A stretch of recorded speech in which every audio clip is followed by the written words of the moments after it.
ஒரு தடவை B12 வந்து கம்மியா இருக்கு அப்படின்னு உறுதி பண்ண பிறகு அதுக்கான ட்ரீட்மெண்ட் வந்து நம்ம லாங் டர்மா பிளான் பண்ணிக்கிறது தான் நல்லது. அதை விட்டுட்டு நான் வந்து ட்ரீட்மெண்ட் பண்ணிக்கிட்டேன் அப்புறம் எனக்கு நல்லா ஆயிடுச்சுன்றது நல்லா ஆகுறதுக்கான அது கொஸ்டினே கிடையாது.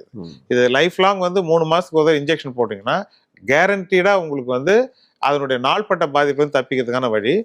இன்னும் ஒரு சில பேஷண்ட்ஸ் வந்து எனக்கு வந்து நீங்க B12 போட்டீங்க 3 மாசம் வரைக்கும் தாங்கல டாக்டர், 2.5 மாசம் 2 மாசம் 1.25 மாசத்துல எனக்கு நல்லா தெரியுது அது லெவல் குறைஞ்சிருச்சுன்னு. அந்த பேஷண்ட் சொல்றதை நம்ம மதிக்கணும், நம்பணும். ஏன்னா அவங்க தான் அந்த குறைபாடோட வாழுறாங்க. ஓகே, நான் புத்தகத்துல படிச்சிருக்கேன் 3 மாசம் ஒரு இன்ஜெக்ஷன் போகுதுன்றது வந்து சரியான வாதம் கிடையாது. ஓகே. அவங்க வந்து எனக்கு ஒரு பேஷண்ட் என்கிட்ட வந்து 21 நாளுக்கு நீங்க போடுற இன்ஜெக்ஷன் தாங்குது.